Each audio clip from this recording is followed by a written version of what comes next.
Welcome to the Grizzled Geek. I'm Mike, I'm Doug. and we're here not from the world famous Grizzled Geek Studios, but from our own dens, recording at home. So sorry if maybe the audio isn't as crisp, or obviously the lighting is not fully worked out yet. We're setting up. As you can see, both of us have partial offices set up in the back. Yeah. So Doing some renovations. right, and I haven't got the LED lighting in here yet. So, but we're getting better until then, when the virus that cannot be named on YouTube Yeah.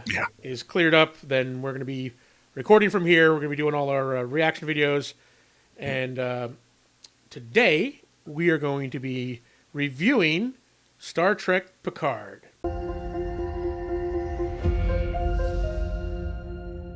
Let's just call it Picard Picard. because it's Well, not. we'll get into You'll that. get We'll get into that. Yes, true. Official name is All Star right. Trek Picard, but yeah, it should just be Yeah. Picard. Yeah, we're going to talk about this. We're going to break it down. It's all out. It's actually free right now. CBS All Access is giving a free. It's Yeah. worth getting that free month or whatever to binge Picard. I mean, it's what, 9 episodes, 10? It's 10 episodes. 10. The Yeah. last one was a two-parter. Yeah, and it's worth watching. It's worth watching. Yeah, absolutely. If you're a Star Trek fan, if you're a fan of the character, if you're a fan of If you're Patrick a Stewart, fan of the characters, yeah, if you are a Next Generation fan, you will probably get something out of this. And yeah, let's throw this out right away. This will be spoiler heavy. We're gonna ruin the whole show. we're going to break it down. Yeah, Um, break down everything. All right. First off, let's go with our overall impression. We said it was worth watching. It's worth watching. Yeah. Doug, why don't you tell us what do you think of it? What's your I mean, that's really the best thing I can say about it is it's worth watching. It's a good, or I character should study? say, it's a good character study, kind of. It's a good character study of Data, and to a degree, Picard. I actually like the way it's Troy and Riker get great stories. Oh yeah. Um, I think this Data does. It's for people that didn't feel the closure of Nemesis being the last thing. You Yeah. get that for Riker and Data, definitely. Yeah. So, in that sense, it's good. It's worth watching. Overall, I think most everybody in the show was really good. So, on the positive side, that's where I would go as far as that. It's not one of my favorite Star Trek things. I don't really even consider it a Star Trek show. It is, in my mind, it is as canon as freaking Discovery. It's, Wow. I mean, it's technically it's canon. I mean, if you want that It's closure, you have to kind of accept it is. But right. Yeah. it's like it's a deconstruction of Roddenberry's Star Trek. Yeah. I mean, Where Voyager and Deep Space Nine kind of pushed the envelope, and we're like, we're gonna stick to Roddenberry's heart, but kind of put a more realistic. This is, in the real world. but it things was would be still more like overall this. Roddenberry. Even Yeah. Deep Space Nine during the war and everything else still had that hope of a There brighter was still future hope kind of thing. and There was positive still character moments. Yeah. Yeah. It was, and this is not that at all. no. It is a dystopian Star Trek future. Yes. So yeah, it's like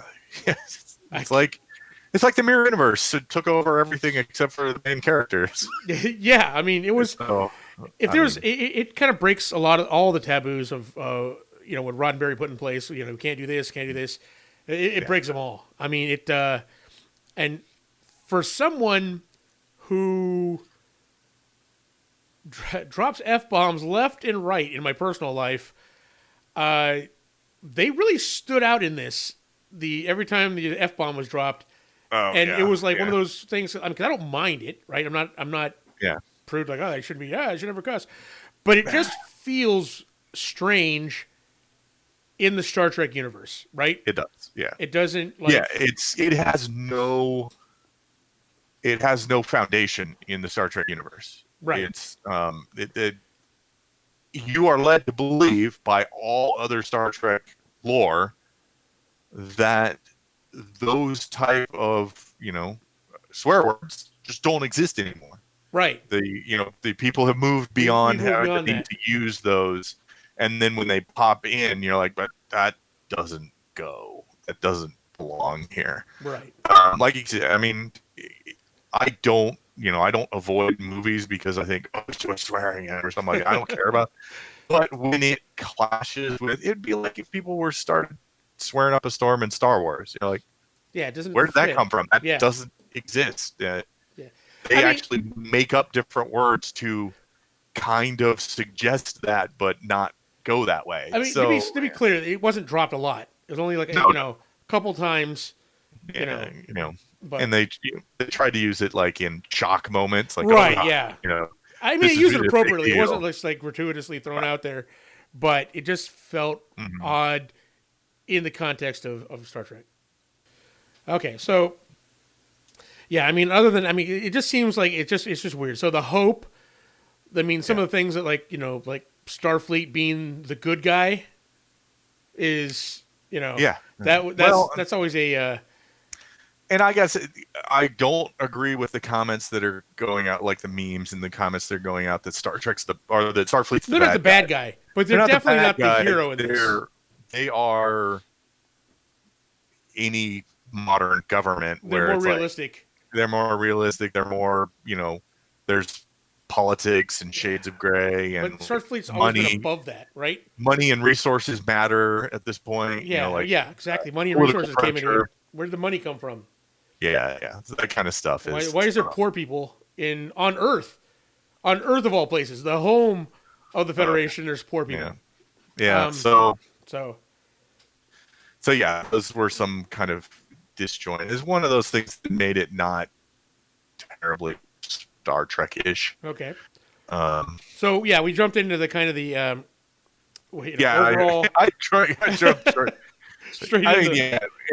I should have just stuck with my overall impression was it's okay. It's okay. It's worth watching. I think I liked it a little bit better than you did. And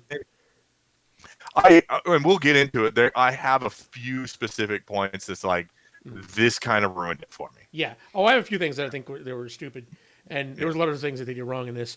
But I don't know whether I don't know whether it's because I like it because it's good, or that I have such an emotional connection to the characters in it. Like I teared up at the last episode, right? And I didn't expect to. I didn't expect to, but I think it might be this our emotional connection we have with these characters. I would say, I don't know exactly how long an episode is, but I'd say about 30% of that final episode, I was like, this hits you in the feels. There's some poignant moments. Yeah. There's also some stupid moments really in that last episode where you're like, what is going on here? But anyways. So overall, the plot of this is, Picard coming out of retirement. And I get the feeling in this that, I mean, it's played up because the woman that shows up is, is all spoilers, by the way, Data's daughter, right? And he's doing it for a friend. He's like, I just... Kind of Data's daughter. But kind of Data, Anyway, part of his positronic brain was used to create this android. Without Data, she wouldn't exist. And Data... Right. And she's based off the looks of a painting Data made of his daughter. When he dreamed of having a daughter, that's what she looked like. Mm-hmm. And so her creators created that, in that image. Right. Now, I get the feeling that it wouldn't have taken a whole lot to get Picard out of the vineyard. Yeah. I mean, it was kind of the thinnest. I need to protect this girl. Boom, she's dead. Oh, she has a sister. I'll go find her. He was looking for an excuse to get, one last hurrah before. But he's had a falling out with Starfleet, so he's on his own, and he puts together a ragtag crew. Now, he actually doesn't even get into space until episode 3. Like, there's like 3 episodes of them building the team and setting up the story. Yeah. And there's a big Romulan conspiracy behind this, right? Mm-hmm. apparently androids revolted on Mars and they destroyed the atmosphere, atmospheric generators, and Oh yeah. uh, So yeah, it's so Mars is kind of off limits right now, and because of that, fire or something like yeah, that. because of the this terrorist act, much like 9/11, there's a big correlation with 9/11. A terrorist act Yeah. happens, and then the government overreacts, right? And so now they've shut down all synthetic research, Yeah. production, everything else. It's outlawed everything everywhere. And because of it, for some reason, because of that, they also pulled back support from the Romulans, because remember the Romulan homeworld was in Nemesis was in trouble. Going Nova. Going over. Yeah. They had to get out of there. So that's all part of Starfleet was helping with that, and Picard was like a big front of getting the Romulans to safety, and he made a bunch of Romulan friends. But now because of the terrorist act, Starfleet pulls back support and doesn't help them relocate anymore, which seems, I mean, it's an overreaction to. Well, and remember, there was before that. They explain again. I don't care about this part of the politics thing that you're just like whatever. But the background was there were a bunch of like the Andorrans were like, if you keep helping the Romulans, we're going to pull out of the Federation and stuff, all kinds of goofy things like that. Which again, 14, it's not Star 14 Trek. of these, according to Star Trek lore, there's 78 cultures, 14 of them, and I'm sure.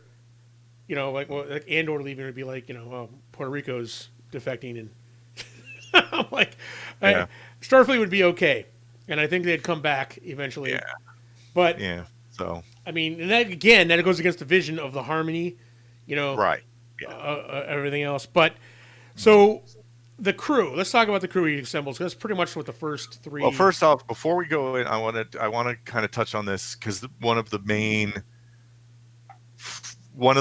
points of this whole thing is that synthetics have been outlawed. Right. And that, I guess, what do they ever identify exactly how far in the future this is? Apparently, synthetics went into widespread use, where they were like synthetic laborers and stuff like that. And you're like, where did these people come from? Or where did these synthetics come from? They just magicked them out of nowhere. They're just like, oh, yeah, we always had these. So it's been 22 years since Nemesis. Okay. As we're but you got to remember, Nemesis came out, what, 16? In real life, Nemesis came out like 16 years ago. Okay. But I mean, my point is Nemesis happens only a few years after Voyager and Deep Space Nine. Yeah. So some point in that and that wasn't addressed in that movie, synthetics went into widespread use. Right. And it's like, there's no explanation. Like after Data died. After Data died, they're like, oh, we're going to make a bunch of... Oh, yeah, we can make tons of synthetic laborers. Yeah. And then... But they weren't alive like Data, right? No, yeah. They were just machines, essentially. They were robots. Right. And like all, robots, they turn into it's a robot in sci-fi, especially a robot slave labor in sci-fi, that's going bad.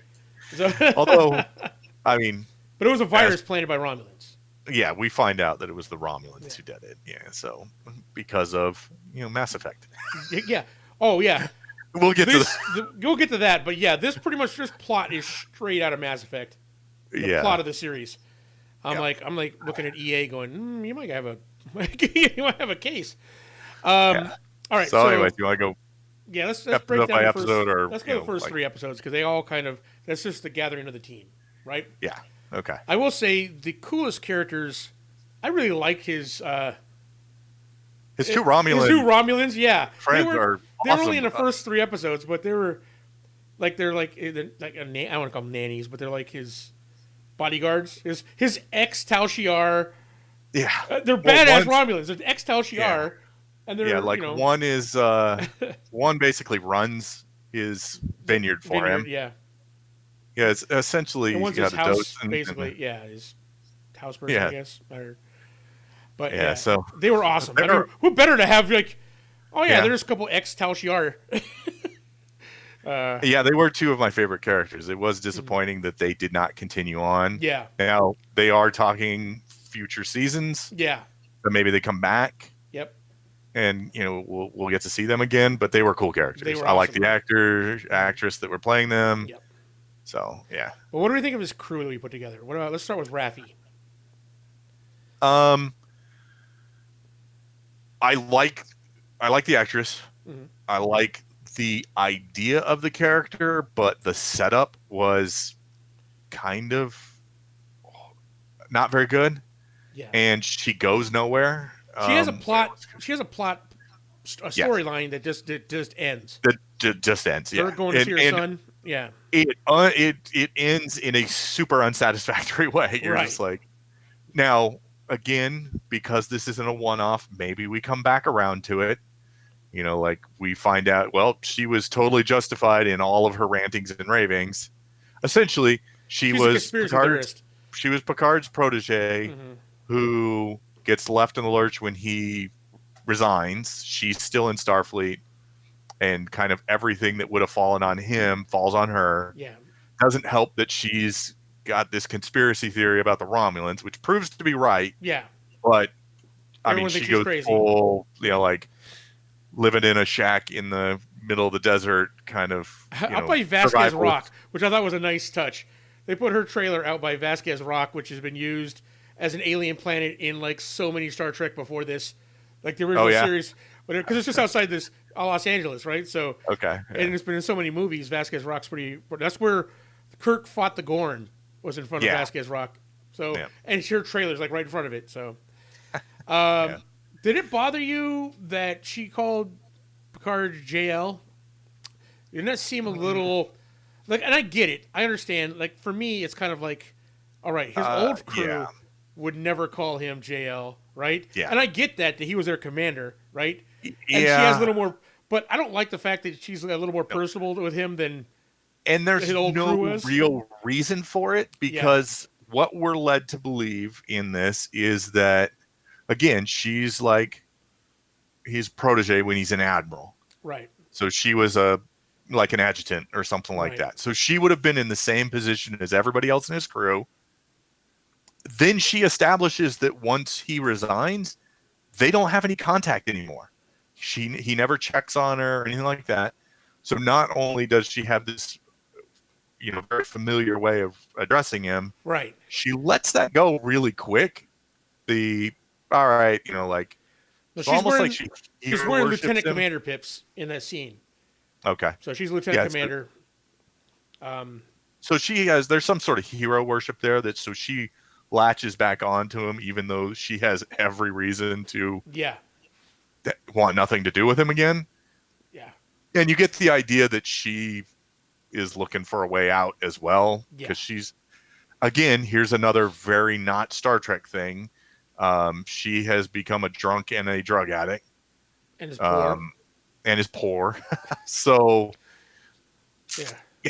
now maybe that's partly maybe her own decision. Yeah, where she can't let these things lie, and then she loses everything, chooses to go live away from everybody because she can't handle interacting. Conspiracy theory ruin her life, ruined her relationship with her son. Ruined her Star Trek, her Starfleet career. Correct. Yeah. It's just everything on this. The fact that she's right. Yeah, it doesn't really. I mean, maybe it'll mean something going forward, but so she's one of those. She is emblematic of this entire show.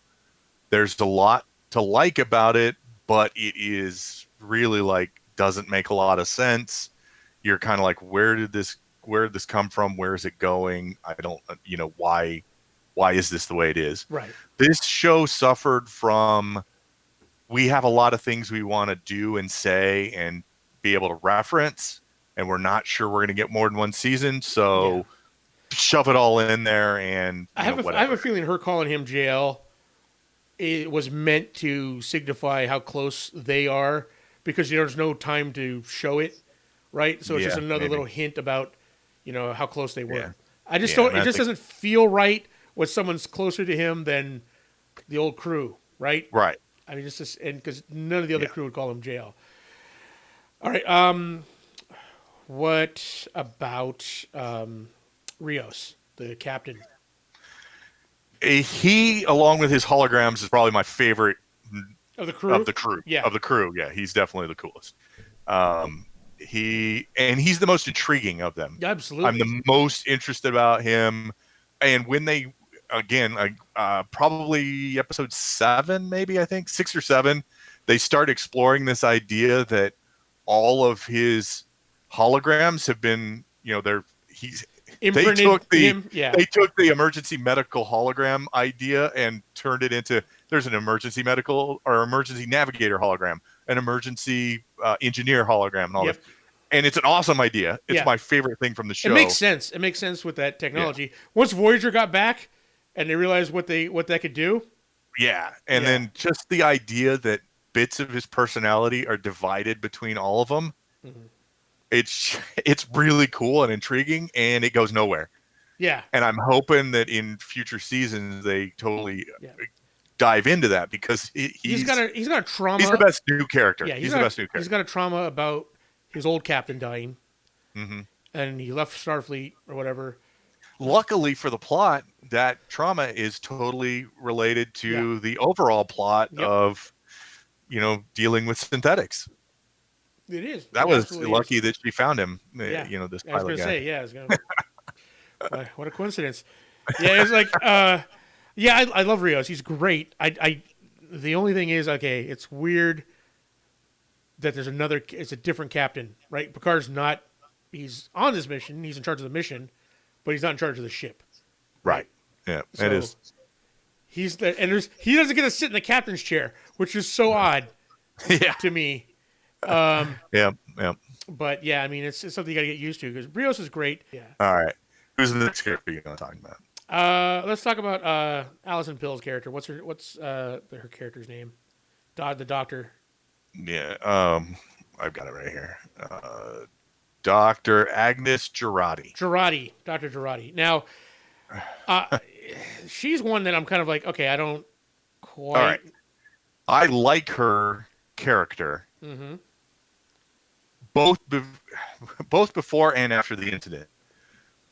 But I don't understand why the crew likes her.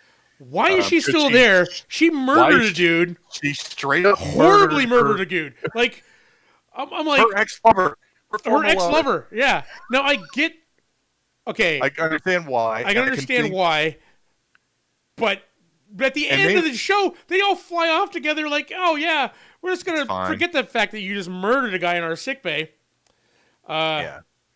Now, I mean, maybe they're chalking it up to she would Ro implanted an order in her to do it, and she really wasn't herself, or I don't know what justification she was given the vision that, but they just kind of that 90% of the secret order of Romulan guys go mad from getting it, right. So and she handles it okay. Now, granted. And it's enough to convince her that she should kill her former lover. I go with the whole, it's a copy of a copy. She didn't get the direct download. She got it secondhand. But she survived that. And then, I get, you can go over and somehow understands what it means. Right. Which apparently when you survive the experience, you understand what it means. Yeah. And I guess this is the point where we can bring out she's privy to the Reapers are coming. Yeah. Mass Effect reference. So there. there's a there's a Prothean artifact that the Romulans get visions. The Romulans fine. The Romulans fine. And they don't handle it as well as Shepard does. Yeah, exactly. Shepard is badass. He can handle that. Yeah. So they get the vision of the Reapers coming to eradicate all organic life to make way for the machine life. Here's another thing that's kind of, and I'm just going to jump ahead here because it's frustrating and it's not Star Trek, is the bad guys are right. Yeah. The bad guys are right. Yeah. The Romulans, the Romulans they're jerks. The bad guys are bad guys. Yeah. Yeah, they go about it the wrong way. But the reason they're going about it is correct. It's correct. Yeah, it's accurate. Yeah. There are these evil, synthetics who are going to come and murder us all when our synthetics go bad and ask them to. And all of that happens. So it's one of those I guess you're letting the doctor live for killing somebody along this mission. So, do the Romulans get a pass for the ends justify the means here? Yeah, you're like, I'm afraid they're going to use that to let the Romulan join the crew. dude. Here's the thing. I actually like Narek. What's the actor? Is it? It's Treadway, I think. Right? Yeah, He was Dr.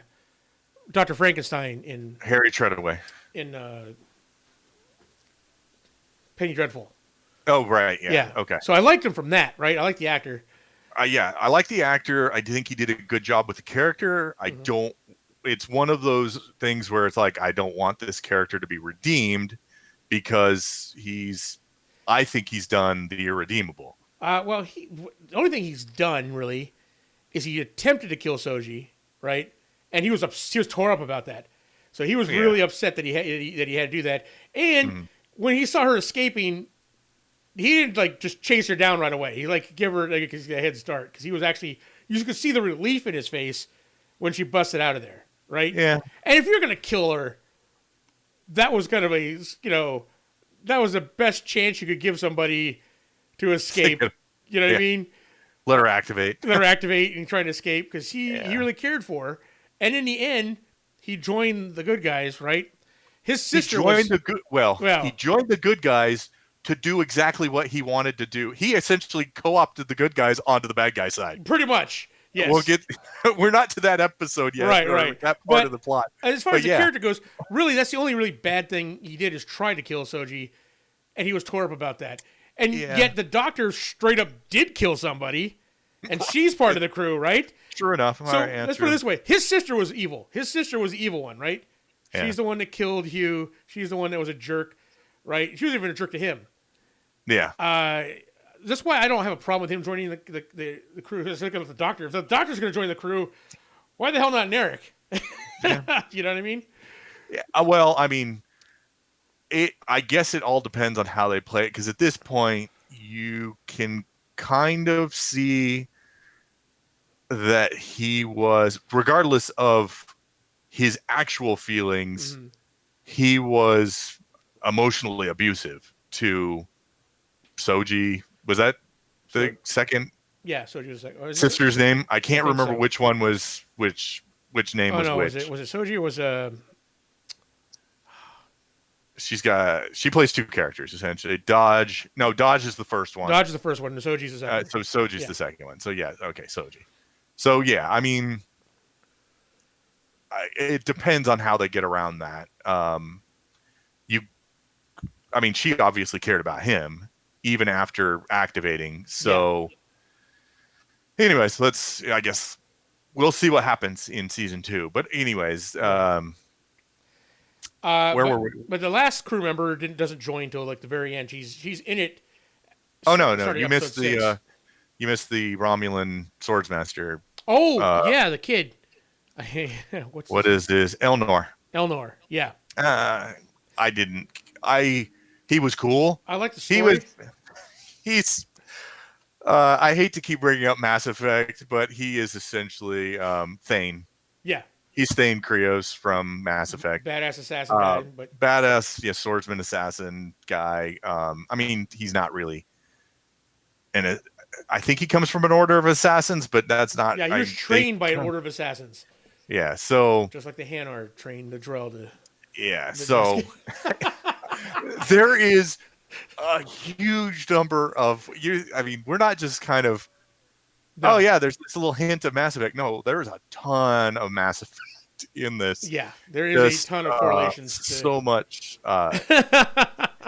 There is no way possible that the writers and or the directors had no knowledge of Mass Effect. I'm not saying it was on purpose. I'm not saying they went, we're going to copy Mass Effect, but they were influenced by it, Oh yeah, most definitely. So I'm just saying, but yeah, so because there is some stuff that is it's straight up, Mass Effect. So let's continue with the characters, and we'll kind of touch back on some of the spots that. The last crew member is 7 of 9. But she doesn't join the actual crew till the very last episode. Yeah, she's in a lot of episodes. She's in a lot. 5 Yeah, episodes. she's in 5 of the episodes. What do you think about what they? I know. I don't I know if like you're a it. big. Were you a big Voyager?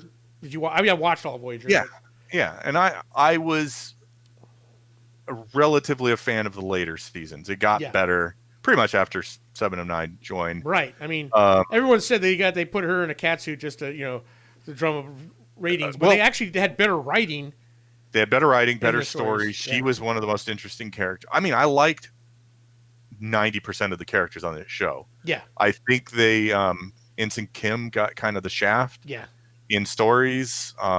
His position was kind of duplicate. yeah. You know, Tom was Tom Paris just was the yeah, essentially the same thing, just but better, yeah, I guess. But it's kind of like the Sulu Chekhov thing. yeah, Chekhov wasn't a big deal until you got to the movies. yeah. And then they gave So Chekhov more to do, and yeah. he was So fleshed out his Harry. character.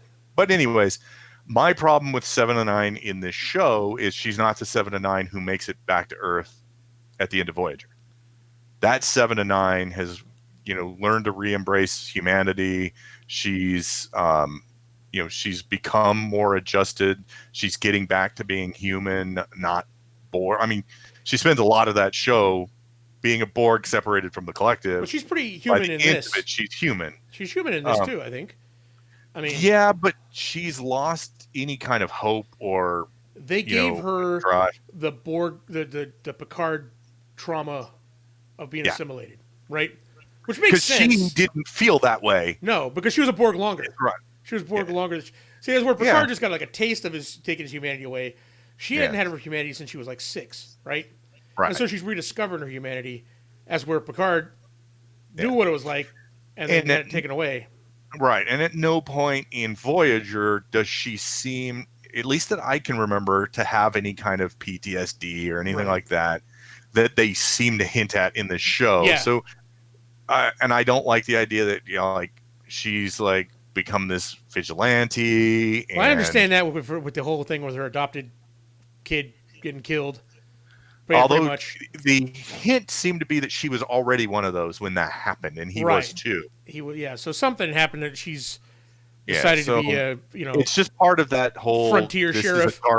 This is a darker Ranger. universe and stuff. What's It that? was a ranger. She was like a frontier ranger. Oh, yeah, I liked her interactions with the crew. I thought Jerry Ryan, right? Jerry Ryan, yeah. She did a great job with her acting and some of the story elements. With the I did kind of separate from, again, it's not Star Trek in how it's portrayed, but the idea that there are people who are stealing Borg parts from ex-Borg, and like going through and killing ex-Borg and taking all of their parts out of them to sell on the black market. Yeah. It's an intriguing idea. And Speaking of the Borg, there's a derelict Borg cube called the artifact, right? And it's in Romulan space, so it stopped working in Romulan space. So the Romulans have laid claim to it, but there's a faction of there's people there that are reclaiming the Borg, basically removing body parts, trying to get them, or the Borg parts, and trying to assimilate them back into human society. And leading that, the head of that, is our buddy Hugh, played by the same actor from the episode Borg. Yeah, Jonathan Del Arco, which was a great episode. Yeah. There was 2, and then he came back later to reprise the role when he had a whole his ex-Borg with him. He had a whole faction of ex-Borg. Yes, yeah, I remember that one. So he's there trying to save the ex-Borg or whatever. I forgot what they call them in the show, but XBs. XBs. Yeah, there you go. Borg. XBs. Yeah. What did you think of that whole story arc with Hugh and that? This feels like we're not sure we're going to get more than one season, so let's cram everything we can in, because this had zero to do with the main plot. Yeah, none. It could have been its own foundation for a really cool story, and it was just background to the other story. And I mean, so in that sense, I think it got short shaft, and it didn't. It could have been like when it could have been a really cool story, a really cool, interesting setting, and stuff like that. When But 7 it of really 9 wasn't. took over the cube, right? Yeah, I was like, okay, that's how they're going to fight the Romulan fleet. If there's No. anything that could take on the Romulan fleet, it's a Borg cube, right? Yeah. No. But no, Uh, no, it gets wrapped no, up it in a gets taken out flower. by a space flower. Space flower wraps it up and takes it out. Oh, this is. Oh my god. Yeah, the end kind of was so. I got the Yeah. feeling they were like, okay, we got to the end here. How do we get out of this? Yeah. You know, we don't have. How do we not have a Borg cube just Yeah. to decimate this? Well, Although, to at be the end fair, of the, yeah, 200 warbirds are going to take out a cube. they will, but that's how they're Yeah, gonna. But a cube could hold off Yeah. 200 I mean, warbirds. Because what there was like Battle of Wolf 359. There was 80. I have the number up here. Such a nerd. There was 88 starships in the Battle of Wolf 359, right? and they lost. And they lost.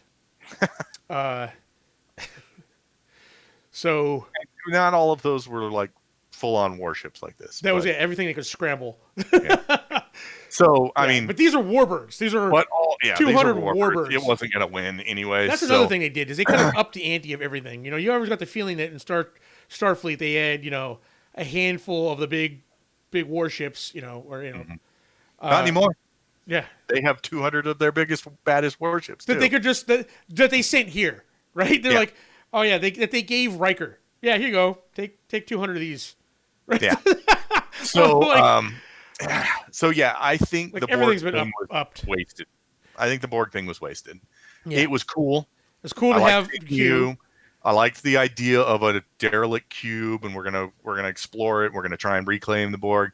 It was all cool, interesting plot elements that were totally wasted as in not being really a plot. And then they That was crashed it. on the they crashed What on I the just planet. told you was all that happened. Yeah. With All right.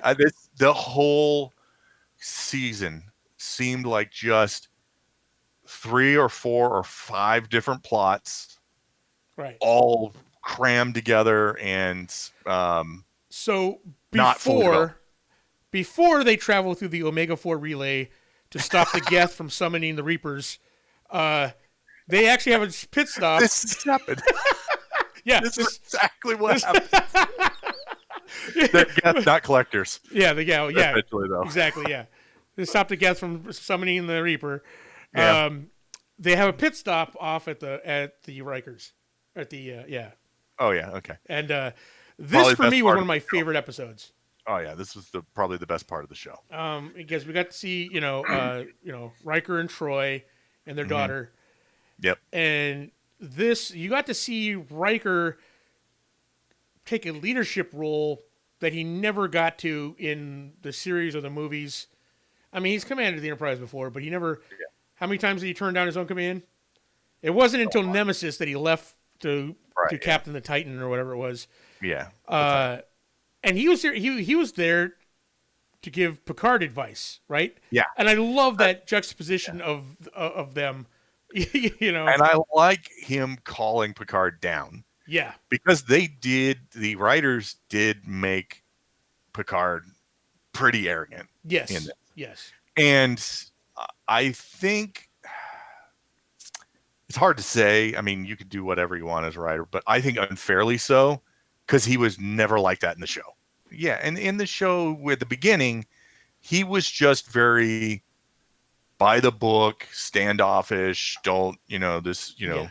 But by he the was end of not it, he was. arrogant. By But yeah, Nemesis, by he the end of was not that at all. it- yeah. So the idea that they made him this like, I know what's right and everybody should do what I say kind of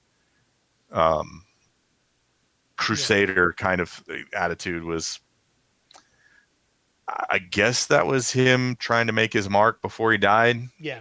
or something. I don't know the reasoning behind it, but anyways, yeah, I agree that the Riker thing was the best. It was the best episode of the series, I think so too. in my opinion. Yeah. It was. Oh, The I best. agree. I agree. It was great, and not just that because it gave Marina Sirtis a chance to shine as Troy, and it definitely gave Jonathan Frakes a chance to shine as Riker that we didn't get in the end of the series or in the movies.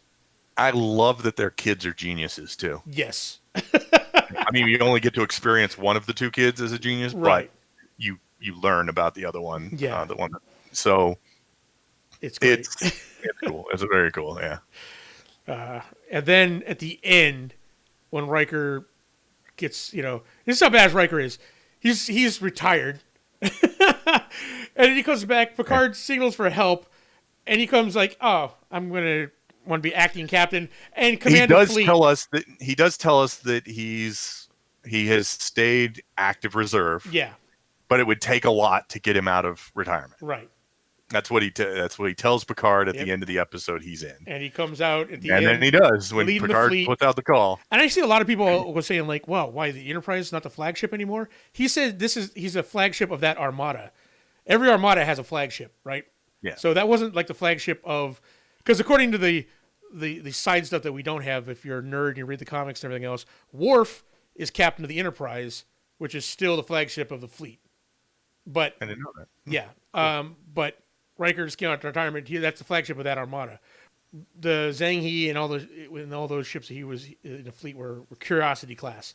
So heavy cruisers. They look like Sovereign class. They're basically based off that design, I guess, but they're newer. Yeah, they're close. Yeah. And then Starfleet just gave him 200. Here you go. Yeah, there you go. Let me just break you off a little chunk there. Go ahead, Dick. Yeah.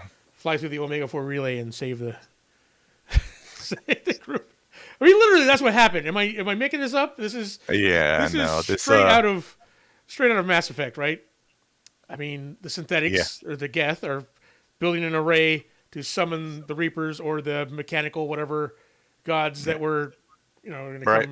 The whole reason they left that, the Prothean relay on the Romulan planet was to let once an intelligent synthetic life got smart enough there to signal for them to come down and wipe out.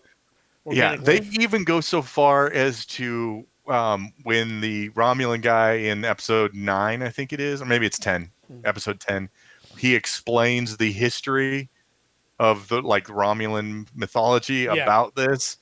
It is the Reapers. They come it's history. They've done this in the past, or they exist in the past. Straight out of Mass Effect. I mean, it is so bad. I'm gonna title this review here. It's not just a review. It's like, is Star Trek Picard a ripoff of Mass Effect?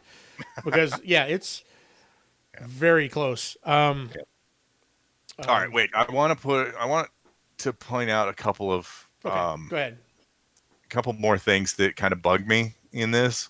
There are a lot of plot holes in the show, or things that are maybe not plot holes, but they're things that are never explained. For example, we get no real explanation, which you're led to believe once we get to where all of the synthetics are, that we'll get an explanation of why Maddox sent Soji and Daj out, and what their purpose was going out into the world, what they were looking for. Nope, they never explain it. They just kind of drop that storyline. They just they just happen to be out there, and they're there. So it's very odd. It's kind of odd, and the fact that they kind of point out that because they're used part of like the data's positronic brain, whatever, to map their brain, they're more advanced than all the other synthetics on the planet, and they seem more advanced than all of them, right? But yet at the end she leaves. She's like, "Oh no, you guys figure it out on your own." Yeah. So she does leave them with. They stay with Soon. Yeah, I mean, they already had their Cain and Abel moment, so what do they? I'm like, guys, I think it's a little bit dangerous. They have the technology to summon Reapers, and you even thought it was a good idea at one point, and these guys are less advanced than you, and you're just going to leave them there to figure it out on their own. And I'm like, like I say, they've got Soong's son. Yeah, and they got a bunch of half zombie ex-Borgs. Yeah. Once they get everything settled in the last fight, there was a couple things wrong. I'm going to go with some of the things I think they did wrong overall here. In last episode, we're talking about all through the whole thing. Mostly last episode. Most of the wrong shit happened in the end, I would say, for me. Some of my biggest complaints are the magical, the genie in a lamp MacGuffin to fix everything. The device. Imagine things fixed, and it fixes it. Yeah. And what's funny is I heard it. I want to touch on that because I saw. Oh, sorry, I hit my mic there. I saw another podcast talking about this where it's like Star Trek has always waved away problems But they use with science though. something. But Right? it's always some sort of scientific like mumbo jumbo Yeah. that like, Yeah. oh, we use inverted tachyons or blah blah blah. Yeah. Exactly. Now they just skip that and go, that's magic. It's just magic. It's just your imagination. Just imagine it. Yeah. Yeah. When I think of some of those tech writers to come up with some like weird MacGuffin magic words to say like, oh, it does this, it helps this, but no. And I'm like, well, if they have that, why? Why do they only have 9 of those defense flowers? Exactly. I'm like, why? Just imagine more. Although, what you imagine, I think, has to have something to work with. Mm. Like, he was able to imagine his ship fixed because there was a broken part that just was fixed. Right. They didn't bother explaining away like, oh, it's nanites or it's whatever, right? They just like, oh, just imagine it and it's fixed. And I'm like, what the? That doesn't make any sense. Yeah. And they need to choose, right? Are they going to have like organic stuff because they're growing these big space flowers to take down ships, or are they going to be super technical, right? And have all this high science magic wand creation device? Because they just gave him that, like, which means they have more, right? Yeah. Here, I'm you like, can use this to fix your ship. Fix the ship. I mean, even though we're planning on wiping you out, yeah, we're going to give you our Imagine device. Yeah, take your Imagine device. Go for it. I had a problem with that. I had a problem with Commodore O, the half Romulan, half Vulcan. The slowest attack. Failing to destroy this. Failing to destroy. I'm like, how many times usually like, all right, proceed. Get ready to fire. Get ready to fire, or proceed with eradication protocol 5. Somebody stop me. Yeah. But then she like, wait, pause. There's like a pause between her saying that, and then something else happened. And she's like, wait, what's going on? I'm like, 3 or 4 or 5 seconds later, she had plenty of time to say, fire. Fire, yeah. Now, or like, ignore them, shoot. What is Eradication Protocol 5 or whatever she was saying? What is that? Apparently that is stand around and wait for something to stop us. Well, and the hilarious thing is you are led to believe that these people are fanatically devoted to stopping the apocalypse. But every little thing that happens, they're like, oh, well, let's stop what we were doing and think about this or do this, or, oh, we'll probably die if we do this, so let's not do it. She stopped because one of the synthetics on that planet of synthetics agreed to like, oh, okay, never mind. I won't call down, Mech God to kill you all. It's like, oh, I'm not called she says so, then we're good. Right? We'll just back off now. Raised my whole life. I've been fanatically devoted to stopping synthetic life from eradicating human life. They just about did it. I could see the tentacles of the Reapers coming through the portal, but she agrees not to, so that's good enough for me. We'll back off. Yeah. And I'm like, that seemed a little implausible. The whole last episode, well, not the whole. There was some great stuff in that last episode. Yeah. Like I said, about 30% of it was really kind of very good. Yeah. But it felt like they wrote themselves into a bunch of corners and had to just kind of wave it away. Yeah. I agree. Yeah, there was. Why didn't they even fire at the hologram fleet? Right? I know it was a hologram thing, but they didn't even fire at them, did they? I don't think the Romulans didn't fire at anything. They destroyed all the destroyed all the flowers. Yeah, they destroyed the flowers. And those flowers were extremely ineffective against the Romulans. Yeah, but took down a board cube. So anyway, I don't know. I don't know. That's the whole thing was odd. Yeah. I mean, ignore the last episode. You are better off just ignoring everything that's not a character moment. All the character moments are really cool, but the other moments are the rest of the stuff is just like, man, okay. All right, let's wrap this up. Let's get to the end here. So the big shocker or twist or whatever you want to call it is Picard is dying throughout this entire thing. In like episode 2, I think we find out he's got an incurable disease and he's a dead man, so he's on his suicide run. This is his last big thing. Yep. But not anymore. Not anymore. He's an android. So technically, Picard is dead. Yeah. Picard's dead. His consciousness is now in a Synthetic android body. synthetic body that's still an 80-year-old man. Yeah, I'm like, it is what he is, and is not in any way super strong and I'm like, or yeah. Here's the thing. super endurance. I understand not wanting to be We didn't immortal. give you any super abilities. You're Yeah, like, I understand why not not? wanting to be immortal. I get that. But if you're putting me in a synthetic body, why is it a crippled old 80-year-old body? I'm like, you could have took off like 20, 30 years and just, or maybe a little superhuman strength. Maybe, a little something. But Yeah. no. It's like, no, you're going to die normally, like in 20 years, whatever.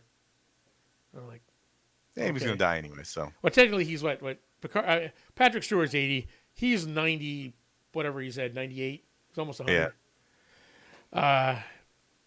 so Yeah, odd. But he gets to see Data, and he gets to say goodbye to Data because Data's consciousness, and it's not a dream. Like he saw Data in dreams in the beginning, right? right, But this was actually Data, right? because they have some of his memory engrams. Memory engrams, what he downloaded into B4, even though B4's brain wasn't as advanced enough to actually bring him back or whatever. Data, his last memories are downloaded into B4. Mm-hmm. So they have his consciousness on this positronic computer or whatever, this quantum computer, whatever it is. And Picard, while his brain is in there too, while they're fixing the body or whatever, he gets to talk to Data and say goodbye, which was an amazing scene. Super good. It was really good. I mean, that scene made the entire season worth it for me. Right. That in the Riker ones, but I was like, yeah. And then Data does the most human thing possible. He, he actually gives up his. They could bring him back. They could put him in another body.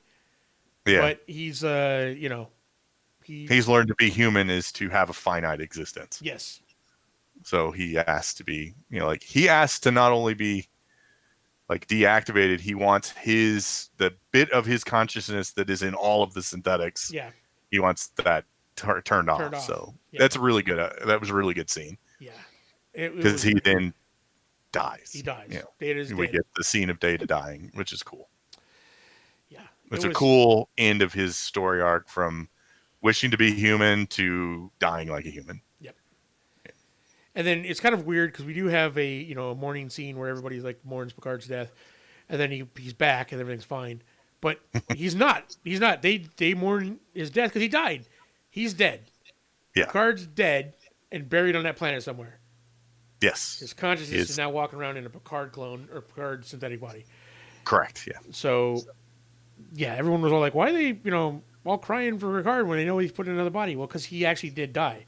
If this actually happened, you would mourn the person that died, right? Because you're not sure what's coming out the other end, right? Of this, because he's just a copy. He's a copy of his memories downloaded into a machine. So, for all intents and purposes, Picard's dead, right? And Data's dead. Yeah. Man. So overall, like we said, worth seeing. Okay. If you want to see, if you're a fan of these characters, if you're, it's worth it. It's gone the way of Discovery in that they're making it more dark, more gritty, realistic. There's some great things about Discovery. Like I really like Anson Mount as Pike, right? Mm-hmm. I'm looking forward to his series, Pike and Picard. They're doing a series with him on the Enterprise, which I'm. Wait, what did you just say? I said they're doing a series of Pike, not Picard, Pike and Spock. On. Okay. I know how much. What? You heard me. You heard what I said, and then I realized what I said and went, "Oh, that's totally wrong." Never mind. That's a different series. Who knows? That might happen. And there was enough good in this for me to actually want to see season 2. That's what I was going to ask. Are you interested in season 2 now? Yeah, there was enough in this for me to go, okay, yeah, I am intrigued enough by these characters to want them to get some real development. Because I felt that was what was missing, is they tried to hint at development for each of them, but then they had too many characters, too many new characters, too many subplots, too much to try and cram in. I mean, there was a lot of questions of why, Yeah. and we only really got one side of the answer. Yeah, I like this crew. I'm looking forward to seeing it. Hmm. The next season of it. Yeah, there was a lot of just ignore this bit of wave the hand. It's okay. Yeah. So, But all in all, I'm looking forward to. I want to see more of the old crew, even if it's just in like one episode bits. Right? I know Guinan is going to be in it in the next. that was the hint when he was on the View saying, "Yeah, I'd love to have you, Yeah. on the He, show." no, yeah, I think he officially invited her onto the season 2. Oh, okay. So I didn't know he had that kind of sway. Yeah, well, he's the executive producer. Oh, So, is he? Okay. Yeah. So All right. yeah, he came back. He wanted some creative control. So, but yeah, so Guyan's going to be on it. I want to see. I would love to see Captain Worf on the Enterprise for like even if it's just a scene or whatever. Yeah. But yeah.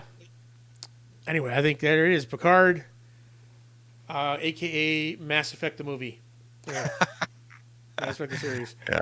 Yeah, there was so many comparisons. I mean, you're like, as I'm watching, I'm going, this is straight out of Mass Effect. This is plot points, characters, Yeah. It's just like, wow. Yeah. And even So though, if you have not played the Mass Effect games, check it out. oh yeah, And you'll see. yeah, exactly. you know what we're talking about. Yeah, just play the Mass Effect games; they're amazing. And even the creatures coming out of the thing had the Reaper tentacles. They're coming through. So you're like, okay, yep, of course they have tentacles. That's just what Reapers have tentacles. All right, there you have it. Doug, any last words about Picard? Yes. One last thing. I hated the sound effects. The space going into warp, coming out of warp. I hated those sound effects. They were awful. You hate them or you miss the old sound effects? No, I did not like the little whoop, whoop, whoop, whatever kind of things. I did not like them. Yeah. I like more of the build-up. There was always like a build-up where the nacelles had to create the warp bubble before you take off. This was just kind of like a, Yeah. you could chalk it up to improve warp nacelles or whatever, but I kind of like the slight build-up, the few second build-up before you take off. Yeah. It's the fallacy of we can make cool new stuff, so it's better. Yeah. Just because it's new. Would you like to see this series technology next time? Would you like to see it veer further away from old Star Trek, more back towards the old Star Trek, or right where it's at? No, more back. More back? Yeah, I'd like to imagine that, there was a bad event that led to a bad outcome, and we have since corrected that course on that bad event that happened. So we're veering back towards. We're going to repeal the Patriot Act. What? Go back to not spy on citizens. There you go. Fair enough. Something like that. Yeah, I mean, so that's what I would prefer. I don't think the darker is not always better. Yeah, there's a lot of people complaining about the correlation between real life and I'm like, that's always been Star Trek. Star Trek's always been a mirror of society today and today's issues. It's just with the underlying of hope in that in all those issues, we've been past that, right? Earth, humanity, we moved past those issues and now we're seeing them at another level, right? So anyway, I miss Star Trek. This does anything to help that, but it's great to see some old friends again. Yeah. On new adventures outside of Star Trek. So, yeah. Anyway, there you have it, guys. We really liked it for as a whole. Doug, me more so than Doug. Yeah. But I'd like it enough to look forward to next season. So here we go. Yep. Please like, subscribe, share with your friends. We'll do more of these, and unfortunately, they're going to be in this type of. We're not together. For the foreseeable. Can't have Doug over here breathing on me. So, especially because you're out and about. But Doug, if they want to support us and the things we do here, how can they help us out? Well, hopefully Mike's going to put some links in the description to this video, and those links will take you to our Teespring store, Yep. our Amazon affiliate link, where you do all your survival shopping through Amazon. Click that link first, and we'll get a small kickback from Amazon on that. Doesn't cost you anything extra. Yep. Or you can check us out on Patreon. Yeah. So if you can find toilet paper somewhere, go through our link on Amazon if you can find it. Yeah. Yeah, definitely. And then check out our other shows. We're going to be putting some more reaction stuff up here soon. We're moving some of our gaming stuff over here that I've been personally working. I got several things we're editing there. And then every Friday at 6 p.m. Mountain Standard Time, we do our podcast live. And then it's up right afterwards on YouTube. And by Sunday, it'll be up on Stitcher and iTunes as well. For if you don't want to look at us, just listen to us. Yeah. All right, guys. We'll see you next time. Bye.